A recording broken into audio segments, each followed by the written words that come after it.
Hola José, muchas gracias por darme esta entrevista. ¿Cómo estás? Hola Dana, un placer, un gusto. Igualmente, bueno, déjame presentarte. José Cretaz es un argentino, periodista especializado en medios, telecomunicaciones y tecnología, docente universitario y emprendedor, licenciado en comunicación social, fue redactor, editor y columnista del diario La Nación durante 20 años. Actualmente es director en las licenciaturas de Gestión de Medios y Entretenimiento y Comunicación Digital de la UADE o Universidad Argentina de la Empresa. ¿Cómo estás? Ahora sí. Muy bien, por suerte. Mira, escribiste un artículo que me resultó muy interesante. Tu artículo decía, la información pública también es víctima del coronavirus. 10 temas sobre los que deberíamos saber más. Entonces, lo que voy a hacer es hacerte una entrevista, voy a leer, cosa Ujú. que rara vez hago, pero voy a leer punto por punto, te voy a hacer preguntas sobre las cosas que vos escribiste. ¿Por qué la Argentina está al final de la lista de países en cantidad de testeos? Esa es mi pregunta y la pregunta adicional es, ¿esto es a propósito?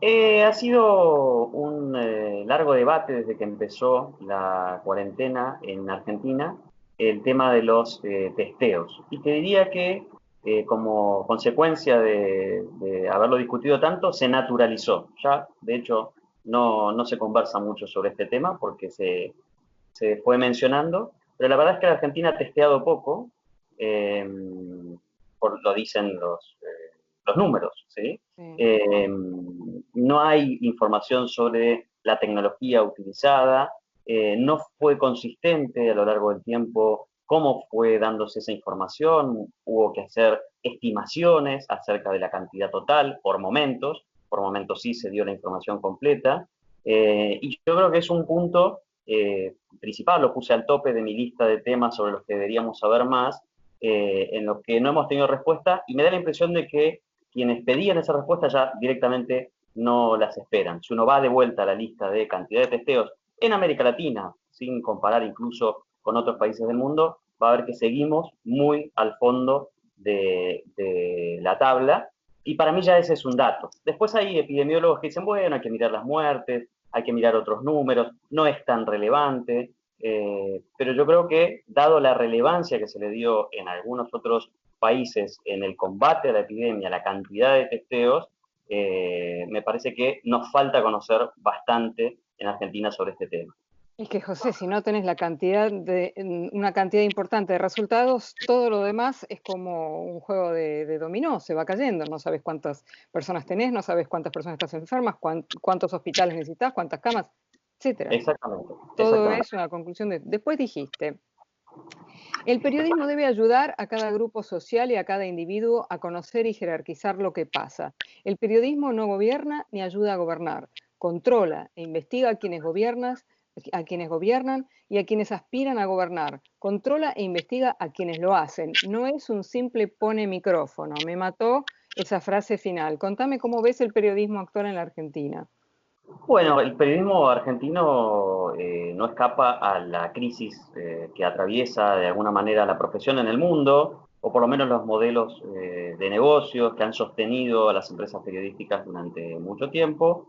Eso se ve agravado en la Argentina y en el mundo por los efectos de la pandemia, la caída de la inversión publicitaria, etcétera, etcétera. Yo creo que en lo que respecta a la calidad de la información, tal vez vinculado a esa crisis de modelos de negocio, eh,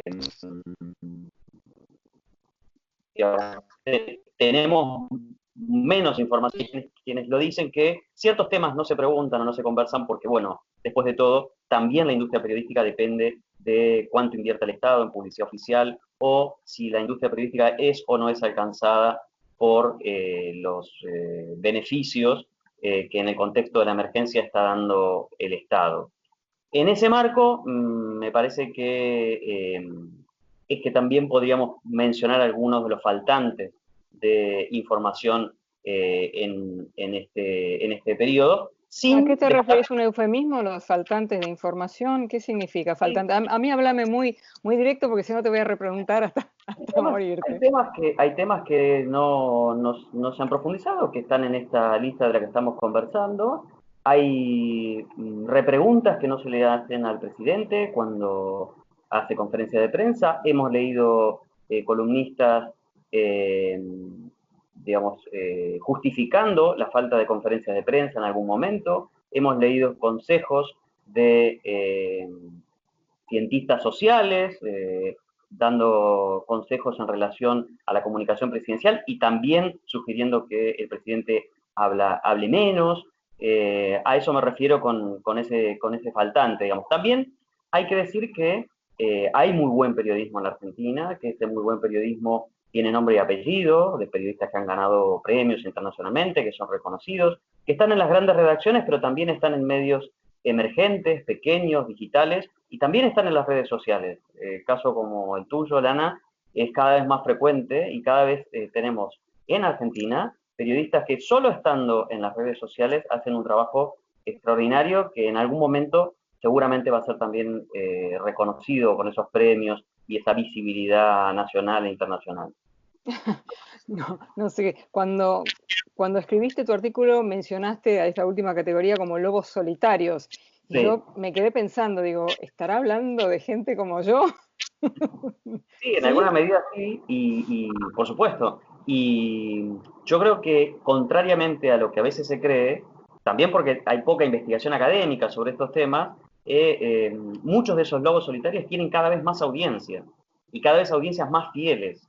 Entonces, ahí hay una identificación de marca, de valor periodístico en esos nombres y hay un reconocimiento de que el trabajo, cuando es profesional, cuando hay verificación de hechos, cuando hay consulta de fuentes, chequeo de datos, incluso cuando se pide disculpas, cuando se comete algún error en el que todos estamos expuestos, empiezan a ganar valor y presencia en las redes. Hoy hay una desintermediación, ahí no hace falta estar bajo el paraguas de una gran marca periodística para ser un periodista reconocido y valorado por las audiencias. Eso creo que los medios de comunicación tradicionales, como las cadenas de televisión o los medios escritos importantes o las radios que se dedican a las noticias, es algo que no sé si están tomando real conciencia de lo que significa esta nueva etapa en el periodismo a nivel mundial, ¿no? Que no solamente aquel que le pagan un sueldo para hacer un noticiero dentro de un canal de televisión que se ve en todo el país, es el que va a ser el más visto y creo que, no sé, me dirás vos que sos el experto, creo que ese es el futuro también del periodismo. Totalmente. Coincido con vos en que todavía no hay suficiente conciencia. Creo que ya hay mucha evidencia de que eso está sucediendo. Probablemente estemos en un momento de transición, o sea, no sabemos todavía cómo va a evolucionar eso. Todavía no están claros los modelos con los que se van a financiar esos periodistas. Por ahora hay mucho subsidio cruzado, gente que lo hace por amor al arte, por amor al oficio, y otros que están buscando sus modelos de suscripción, incluso modelos de donaciones, así abiertas, publican su cuenta en las redes para que quienes consideren que la información es valiosa hagan sus transferencias, una suerte de donación. Y la gente les dona porque les cree. Exactamente. Han conseguido un nicho de trabajar de periodistas en forma independiente y que los mantenga del público, en forma directa, sin auspiciantes, sin canales, sin nada. La verdad que está cambiando todo muy rápidamente. ¿Por qué crees que en Argentina existe, de esto vuelvo a tu artículo, ¿por qué crees que en Argentina existen tantas fallas de coordinación con el tema este del COVID-19? Vos me preguntabas anteriormente qué cosas no estaban siendo visibilizadas, y ahí, por ejemplo, hay un gran capítulo que quedó claro este último fin de semana cuando el presidente sugiere que puede haber una flexibilización de la cuarentena y 24 horas después o menos, los gobernadores de alguna de las principales provincias dicen que no, digamos, ¿no? Entonces, y un montón de gente, después de la conferencia de prensa, o alguna gente después de la conferencia de prensa, o a la mañana siguiente del presidente sugerir esta posible flexibilización, salió de su casa, caminó los 500 metros, etcétera, etcétera, y luego hubo marcha atrás, ¿no? Y eso que vemos ahora, en este caso reciente, en la última intervención presidencial, lo hemos visto a lo largo de toda la cuarentena, con incluso falta de diálogo. Después fue variando, ¿no? O sea, Pero como que la mano derecha no sabe lo que está haciendo la mano izquierda. Sí, este es un país federal, como vos por supuesto conocés en profundidad. Aquí tenemos 24 gobiernos provinciales, que son mini estados, ¿sí? Muy relevantes. Algunos de ellos son verdaderos países dentro de un país, como puede ser Buenos Aires, Santa Fe o Córdoba, no ha habido coordinación y te diría que hay algunas cosas flagrantes, ¿no? Por ejemplo, que es otro de los puntos del artículo, el levantamiento de fronteras provinciales. Aquí no solamente tenemos cerrada la frontera nacional y cerrados los vuelos, ¿sí? El espacio aéreo, sino que también tenemos fronteras a escala provincial, ¿sí? O sea, y además de manera grosera se volcaron camiones de tierra para generar montículos que bloquean esas autopistas. Y también a escala municipal. Según mi propio conocimiento básico de las leyes, sería inconstitucional hacer lo que hicieron. Es completamente inconstitucional, efectivamente. No es lo único inconstitucional que está ocurriendo, y ese es otro aspecto, ¿sí? O sea, el Congreso cerrado, la justicia de feria, todos en este contexto nos hemos digitalizado más o menos. Hemos ido a múltiples plataformas de videoconferencia, te está dando clases, los docentes en términos generales han aprendido rapidísimo, los alumnos, el sistema educativo, que tampoco, digamos, ha tenido, también es federal, digamos, y está descentralizado en las provincias, tampoco tenemos mucha información sobre cómo están recibiendo los alumnos, pero tenemos la sensación de que están muchos de ellos recibiendo clases. Todo el mundo se ha digitalizado y, sin embargo, dos de los poderes del Estado, dos muy importantes, por supuesto, porque por eso son poderes de la República, no están funcionando, y la conversación es cómo hacerlo. Basta con mirar cómo lo han hecho otros países del mundo. O sea, no es tan complicado. Incluso muchos diputados, como la fuerza que gobierna, el oficialismo, dicen, lo que pasa es que los diputados no están en Buenos Aires. Muchos diputados dicen, bueno, pero si estamos en nuestras casas por las cuarentenas y no hay vuelos. Algunos diputados han hecho 3.000 kilómetros en auto para venir a Buenos Aires para poder sostener que están acá presentes, que ahora sí pueden sesionar. Bueno, quiero aclarar, porque no sé cuándo va a salir al aire esta entrevista, que lo estamos grabando el martes 28, es hoy, ¿no? Exactamente.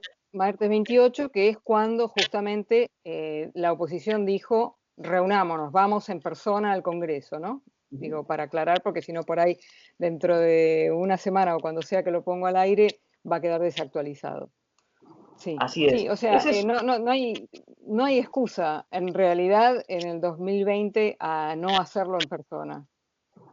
O no hacerlo en persona, o no hacerlo online, o no hacerlo virtual, o no hacerlo de la manera que quieras, por teléfono, si quieres. No hay ningún impedimento constitucional tampoco, porque la Constitución no dice nada al respecto. No hay problema en sesionar, no hay problema en votar. La Corte Suprema acaba de decir que tampoco hay ningún problema ante un pedido puntual de opinión sobre la cuestión. Es bastante grave y creo que ahí, por ejemplo, falta también un foco puesto en qué cosas debería tratar el Congreso. Evidentemente, los decretos de necesidad y urgencia, ¿sí? Incluso no para contradecir, sino para ratificar y darle todavía más solidez y más respaldo al presidente de la Nación respecto a las decisiones que va tomando en medio de la emergencia. Y después porque hay un montón de cuestiones vinculadas a la economía. Es el funcionamiento de la democracia. Primero como cuestión básica. Ni ¿sí? más ni menos.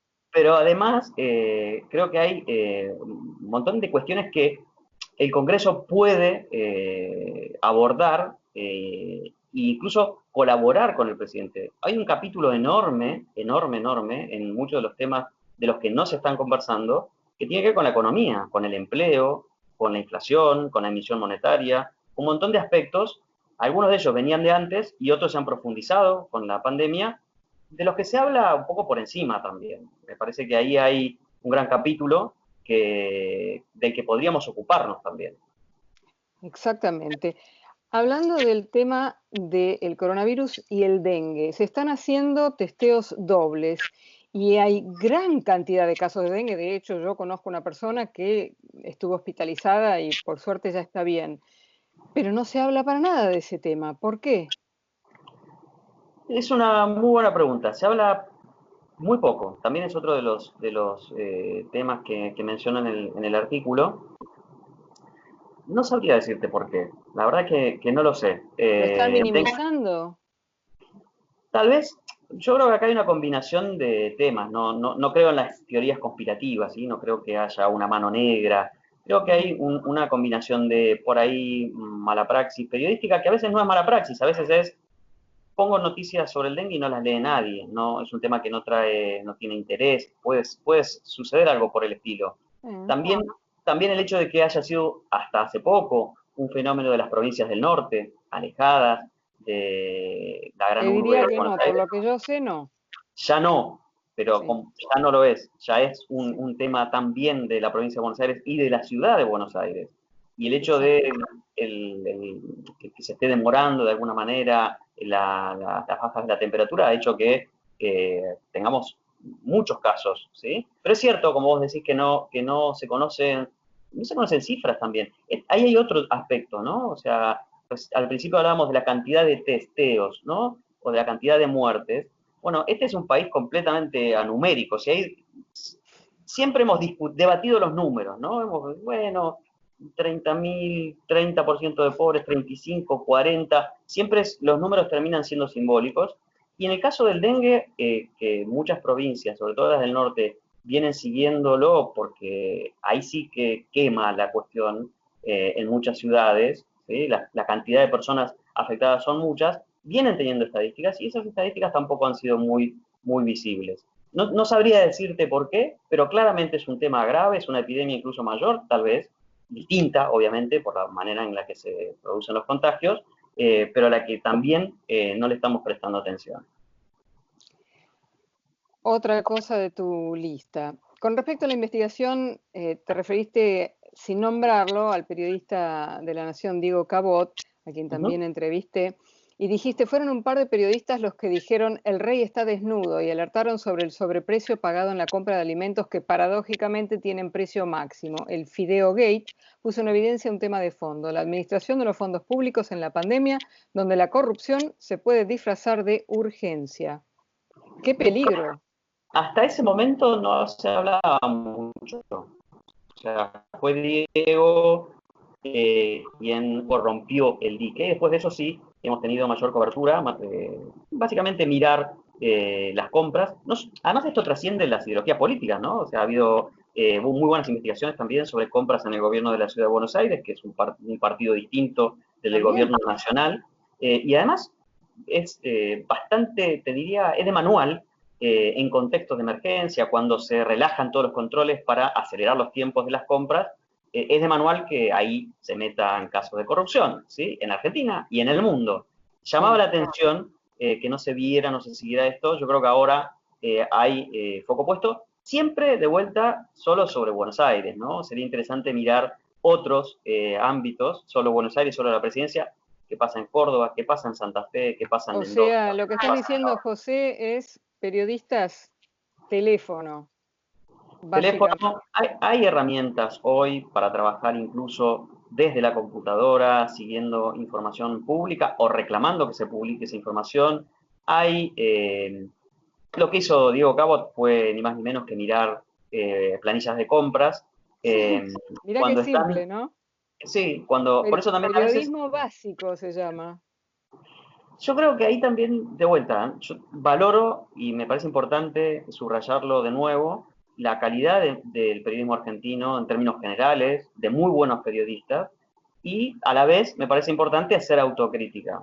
Y me parece que a veces, eh, sobre todo en las últimas 2 décadas, hemos caído como en ciertos vicios que han afectado la calidad del periodismo. Esto que decíamos, el periodismo pone micrófono, y bueno, yo puse el micrófono y la persona dijo lo que dijo. No, no estamos para poner el micrófono, estamos para verificar si lo que se dijo es correcto o no es correcto, si es verdadero o no es verdadero. No se usa la repregunta.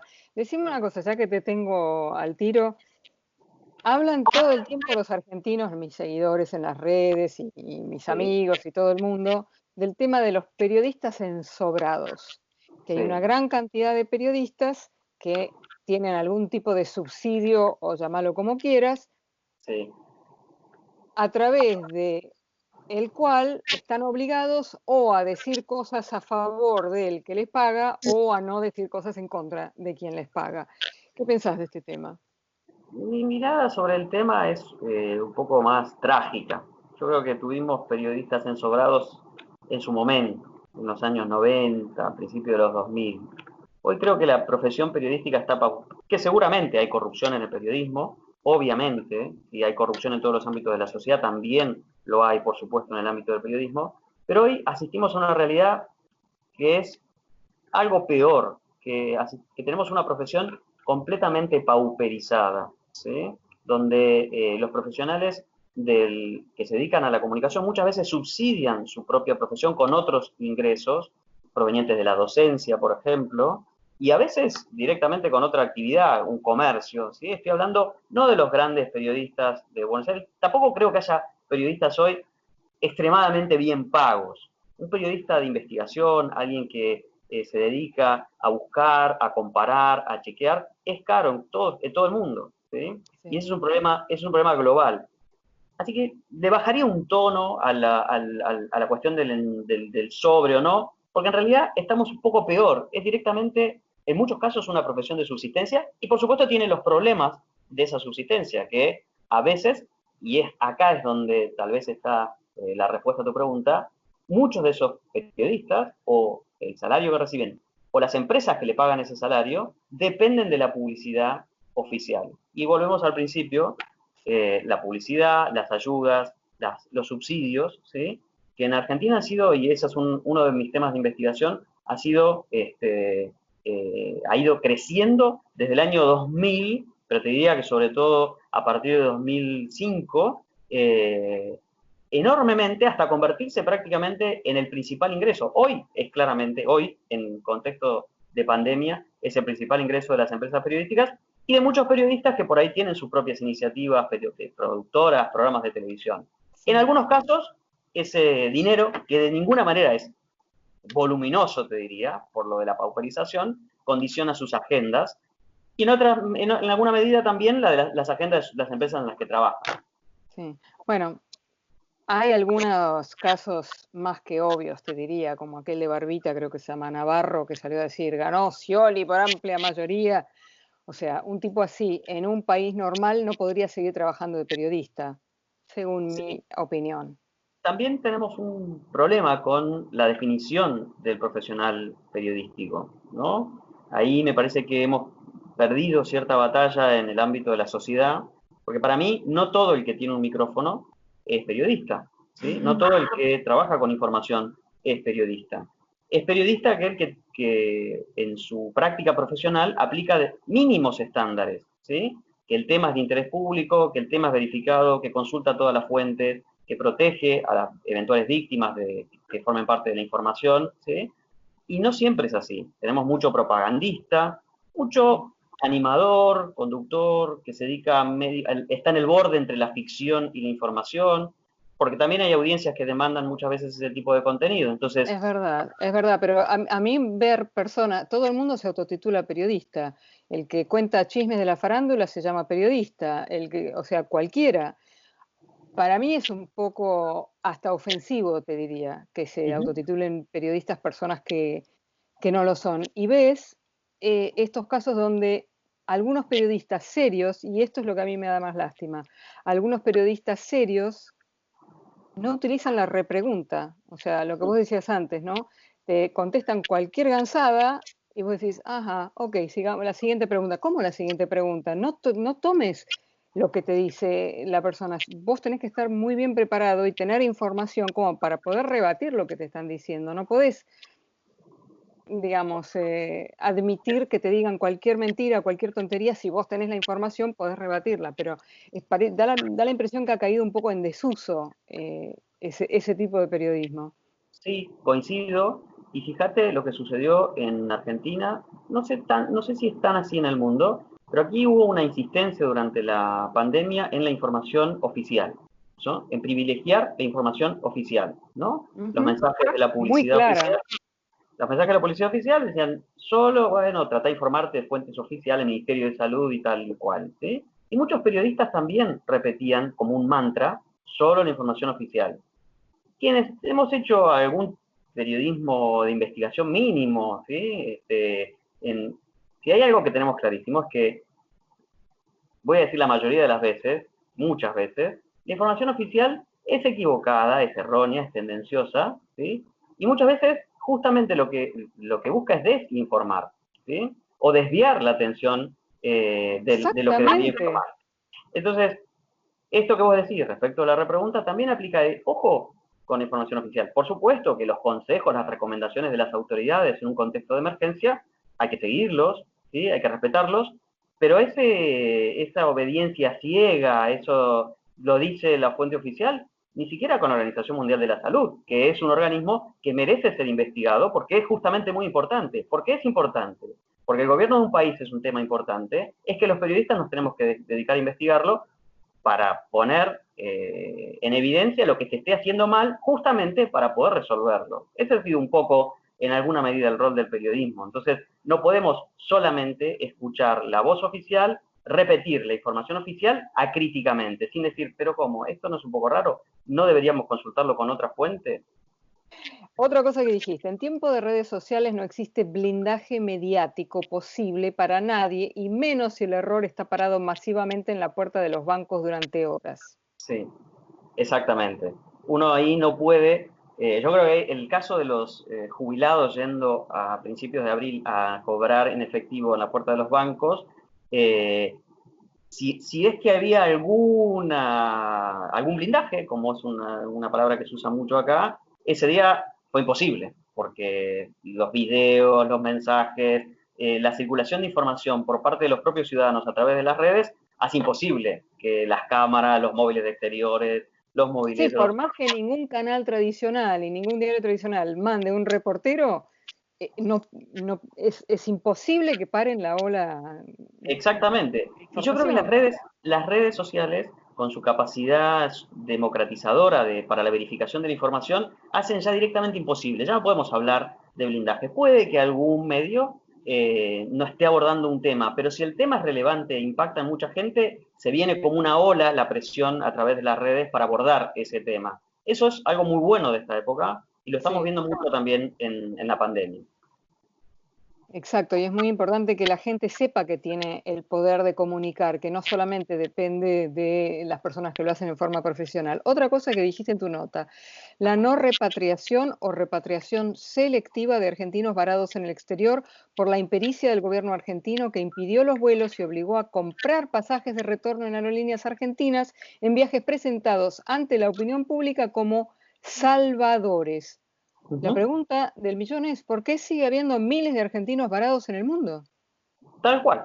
Y es una pregunta que no está teniendo respuesta. No tiene respuesta, pero no se la hacen al presidente, no se la hacen al ministro de Salud, no se la hacen a la canciller, no se la hacen a nadie, Tal cual. Se solo hace en las poco, redes. solo en las redes y sigue habiendo, ahora volvió el tema un poco a partir de la cuestión de los médicos cubanos, ¿no? De la llegada de médicos cubanos a colaborar en la atención en la provincia de Buenos Aires en particular por el tema de la pandemia.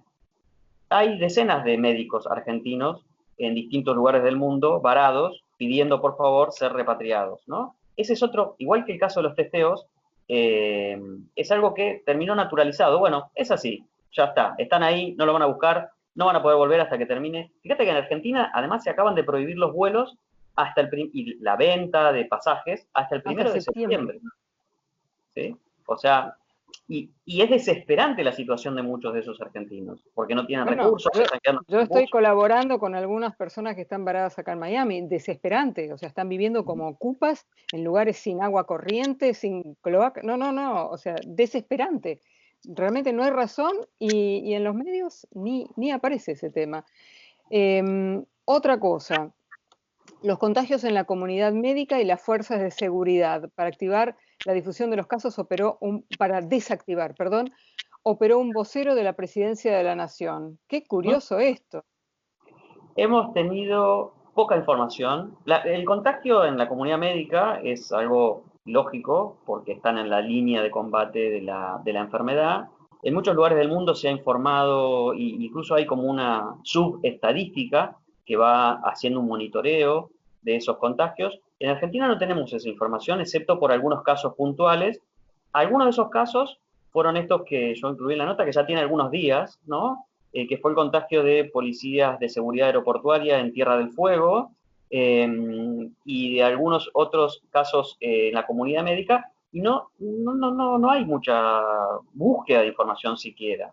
Bueno, José, te voy a decir que en las investigaciones que yo estoy haciendo, me he comunicado con mucha gente, con mucho personal médico, tanto médicos como enfermeros, como camilleros, como tienen miedo de hablar, ¿eh? No tienen permiso de hablar y tienen miedo de hablar por represalias, porque se van a quedar sin trabajo.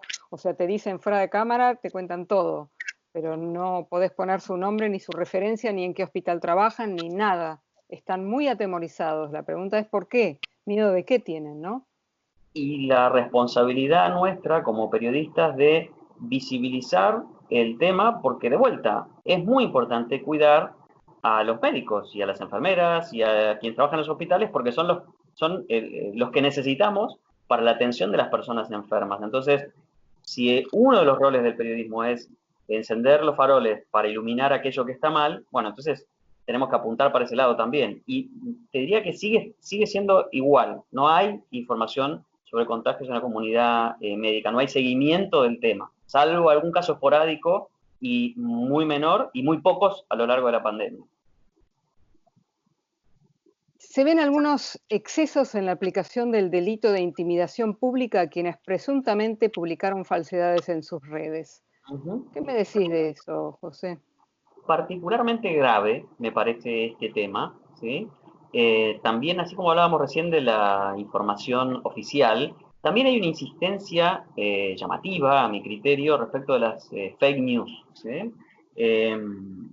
Incluso, a mí me ha tocado participar de algunos eventos como panelista en los que se habla bastante de este tema, obviamente relevante, pero que da la impresión está siendo usado, como han advertido relatores de libertad de expresión, ¿sí? De la OEA, de la ONU, está siendo usado o podría estar siendo usado de manera abusiva, incluso en algunos casos en los que, por ejemplo, en la provincia de Misiones, una persona hace un comentario en las redes errónea, ¿sí? un error o una información falsa, si queremos, en la que aparece vinculado un político muy prominente de la provincia y la persona es buscada por la fuerza de seguridad y detenida, acusada de brindar información falsa, aplicándole un tipo penal que está pensado, a mi criterio, para otras cosas, que es el delito de intimidación pública. Y se ha usado en varias provincias y en varios lugares y, de vuelta, ha quedado como un tema más e incluso justificado. Y hemos asistido a estos episodios en un contexto en el que se habla de monitorear las redes, de patrullar, de ciberpatrullaje, ¿no? Que si uno lo considera, sumado a lo del Poder Judicial, sumado a lo del cierre del Congreso y a otras cuestiones, a quienes venimos del mundo del periodismo, de la comunicación, estas cosas nos empiezan a poner nerviosos, ¿no? Entonces, ahí yo creo que no tendría que poner nerviosos solamente a las personas que trabajamos en comunicación o en periodismo. Creo que tenía que poner nervioso a toda la población, porque para mí es claramente una cubanización o una venezuelización de la libertad de prensa. O sea, es eliminar de a poco la libertad de prensa para que la gente se vaya acostumbrando y cuando te quieras dar cuenta... De prensa y de expresión, ¿no? En este caso, porque son ciudadanos comunes que incluso tienen derecho a equivocarse, incluso, claro. Digamos, por eso ahí también hay como una naturalización de es noticia falsa, tiene que ir preso. Pero no solamente eso, los abusos han sido la retención de vehículos. Si vemos las estadísticas de personas detenidas o demoradas por... ¿No es una campaña de intimidación? Y no lo sé.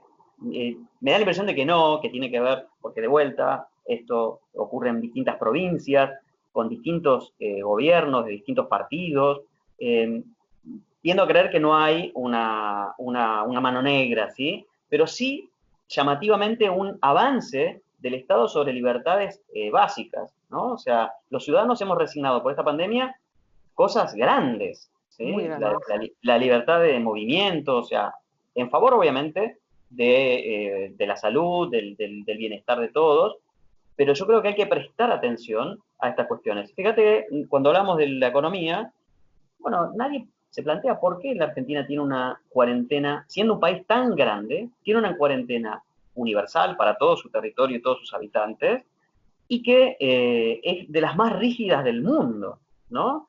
En cuanto a no poder salir, no poder hacer, no poder desplazarse, no poder trabajar, no poder hacer trámites en el Estado, porque hay dependencias del Estado completamente cerradas, limitados, muy limitados los bancos, y un montón de otras cuestiones, ¿sí? Y cuando alguien mira y dice, bueno, en algún sentido está bien en algunas áreas urbanas grandes, densamente pobladas, pero de vuelta, el país es grande, en áreas rurales, en áreas menos densamente pobladas, no se podía esto gestionar de otra manera. Me parece que también hay algún aspecto a considerar. Y lo de las redes es para prestarle atención. Por ahora son casos aislados, ¿sí? Estos que vamos Sí, pero es siguiendo. para ir acostumbrando al sapo del agua fría al agua caliente, para mí. Puede ser. Ha ocurrido así en otros países, como vos bien mencionabas. Y claro, mirá los venezolanos en qué situación se encuentran. Otra cosa que dijiste, em, dijiste el impacto económico de la cuarentena, en especial en el empleo, la inflación y las exportaciones. Pues dijiste, los sindicatos, tan afectos a los pronósticos catastróficos cuando no gobierna su partido, no han mencionado cifras. Uh-huh. Qué No tenemos curioso, ¿no? cifras. ¿Cuánta gente está parada? No está pudiendo ir a trabajar. ¿Cuánta gente fue despedida? ¿Cuánta suspendida? Todo un misterio, y para los sindicatos es absolutamente facilísimo dar a conocer esas cifras. Tienen el manejo de todos esos números. Y hay sectores, recién hablábamos de tema de los vuelos. Para el sector solo por tomar un sector, ¿no? Sí. Para el sector aerocomercial, eh, es una catástrofe, porque una cosa es no poder volar por razones sanitarias y otra cosa es no poder vender pasajes a futuro, algo bastante habitual en esa industria en particular. Bueno, ¿cuánta gente se va a quedar sin empleo ahí? ¿Cuánta gente ya no está cobrando su salario? ¿Sí? Pero por citar un ejemplo, después obviamente está la situación de las pymes, de los comercios chicos, ¿sí? De un montón de sectores profesionales. En el capítulo económico, para Bueno, mí es uno de hablando los más llamativos. específicamente, José, del capítulo económico, ¿cómo es posible que no haya salido, que no le hayan exigido desde los gremios hasta los empresarios, hasta la gente en general, el ciudadano común, las pymes, que no le hayan exigido al presidente y al ministro de Economía a decir cuál es el plan económico de recuperación de este desastre? ¿Mm? Nada, todo es un misterio así Ahí tenés otro misterioso. dato. El paquete económico que ha ido anunciando en cuotas el gobierno nacional argentino, en términos de PBI, medido en relación al tamaño de su PBI, es de los menos relevantes de América Latina. Chile, Brasil, Colombia, otros países han anunciado planes de estímulo a la actividad económica, de ayuda a los sectores más afectados, mucho más relevantes que lo que se ha anunciado en Argentina. ¿Sí? Ahí yo creo que hay algo tal vez sociológico que explique un poco esto. En Argentina todo el mundo espera que el Estado lo salve. Algo de eso hay. Hablábamos recién de la publicidad oficial, por ejemplo, para el capítulo de los medios que se sostienen con el modelo publicitario, pero si uno piensa en otros sectores industriales y otros sectores económicos, todo el mundo está esperando que el Estado le compre, que el Estado le pague, que el Estado le condone, y como vos sabés muy bien, es un Estado fundido. Este país es un país fundido, que lo único que puede hacer ya ni siquiera pedir plata prestada, porque no le está prestando y no la está pagando o no la va a pagar o está amagando con no pagar, sino solo imprimiendo dinero. Por eso te decía también que el capítulo económico, en el mediano plazo, en el plazo casi inmediato, debería ser muy relevante por por una simple cuestión, la cuestión inflacionaria. ¿Sí? ¿Cuánta más pobreza se va a generar a partir de la pandemia? Ya venía, obviamente, mal la economía Mm. argentina. ¿Cuánta más? Muchísima, muchísima más. Dijiste en tu artículo también, que por supuesto voy a poner el enlace para que la gente lo pueda leer. ¿Es posible bajar los impuestos o ya se da por descontado que grandes porciones de las familias y las empresas simplemente no los van a pagar? Y es para mí un preguntón, porque no hay anuncios de bajas de impuestos. O sea, Lo que es absurdo, la gente no está trabajando, no está cobrando, no saben si va a tener trabajo o si lo va a tener, cuándo va a ser, y los impuestos no se los están bajando a nadie. yo creo que se da por descontado que la gente no los va a pagar. Ya en Argentina se paga poco impuesto. Los que pagan impuestos pagan mucho, ¿sí? Los que pagamos impuestos pagamos mucho, pero hay una gran porción de la sociedad que no paga los impuestos, que es la economía sumergida, que en Argentina ha oscilado siempre en torno del 30%, depende cómo se la cuente. Yo creo que, y ya lo empezamos a ver en los datos de recaudación de las distintas jurisdicciones, una caída de la recaudación. Tal vez se piense por ahí. Realmente el tema económico es dramático. Por Es donde se lo dramático. Bueno, el presidente Fernández ofrece entrevistas solamente a los que él elige a dedo, que por supuesto ya sabemos que no le hacen repreguntas. ¿Qué opinas de un presidente que se llama democrático y que no da una entrevista a alguien que no esté de acuerdo con él o que, que sabe que no le va a hacer preguntas difíciles? En este caso, el presidente Fernández ha dado entrevistas a un rango bastante diverso de periodistas y de medios periodísticos. Yo creo que muchos de esos periodistas o medios no hicieron algunas de estas preguntas que nosotros nos estamos haciendo acá, o no hicieron repreguntas de algunos temas que son muy interesantes. Por ejemplo, la larga entrevista que le hizo Jorge Fontevecchia al presidente, las entrevistas de Jorge son muy profundas siempre y muy bien preparadas, muy extensas. El presidente Fernández ahí hizo una referencia acerca de los jubilados, ¿no? De las personas mayores, de la expectativa de vida, de la ansia de eternidad, no hubo, y en esa oportunidad no se preguntó sobre qué va a pasar con el sistema jubilatorio argentino, que es un sistema que como el país también está bastante fundido y que tiene problemas estructurales. Por ejemplo, también en materia de conferencias de prensa, el gobierno ha ido oscilando. Primero dio conferencia de prensa, ahí también está de nuestro lado, el lado periodístico, la autocrítica de cómo preguntamos, si repreguntamos o no repreguntamos. Luego suspendió las conferencias de prensa, ahí aparecieron periodistas justificando la suspensión de las conferencias de prensa para unificar el mensaje, para lo que fuese, para que quede más claro. Después, como hubo organizaciones que dijeron, hay que hacer conferencias de prensa, en los países democráticos los funcionarios dan conferencias de prensa, los periodistas preguntan libremente y repreguntan, volvieron a la conferencia de prensa y después se volvieron a ir. Y el último mensaje fue grabado. Y hay siempre algún temor a exponerse a las preguntas. Cuando uno mira a Donald Trump, incluso, fíjate el personaje que estoy mencionando en términos de conferencia de prensa, o mira a España, o mira a Italia, o mira a Alemania, ¿sí? Ve que los líderes se exponen, y ve a Bolsonaro incluso. O sea, de todas las categorías, de todos los orígenes, de todos los estilos, de todos los partidos, se exponen a las preguntas y se ponen a ser cuestionados, ¿no? Y es parte del trabajo de un Bueno, político. es que es parte del trabajo, no son emperadores, no son... Exactamente. Tener respuestas a esas preguntas que a veces los pueden incomodar, ¿no? Yo creo que en eso vamos y venimos en este momento en Argentina. Decime una cosa, José, ¿cuál pensás que es la situación verdadera con respecto al COVID? Cortita, please, la respuesta. En el conurbano y en el Gran Buenos Aires, ¿se está yendo de control y no nos están diciendo la verdad de lo que está pasando? No lo sé. Cuando uno habla en off con infectólogos, algunos relevantes y bien conectados dicen que según sus cálculos hay muchos más contagiados, lo cual tiene sentido. Aunque no me menciones cuál es tu fuente, pero decime qué número te dijeron fuera de cámara. Al 28 de abril, en torno de los 100.000 infectados, que no es ilógico si uno va luego a mirar el número de testeos, y hay pocos testeos, es razonable. Creo que en general sabemos poco del conurbano, de los conurbanos de Argentina, sobre COVID y sobre cualquier otro tema, ¿sí? Cualquier otro tema, Entonces, es probable que sobre este tema también se nos esté perdiendo una buena parte de la información, y que seguramente es por la densidad de la población, porque ya hay casos, una situación tal vez más complicada de lo que uno puede esperar. Y la última pregunta, que también lo mencionaste en tu nota y que es muy, muy llamativa, la ausencia de Cristina Kirchner. ¿A qué se atribuye? ¿Es un plan de no exponerla? O sea, ¿por qué no aparece?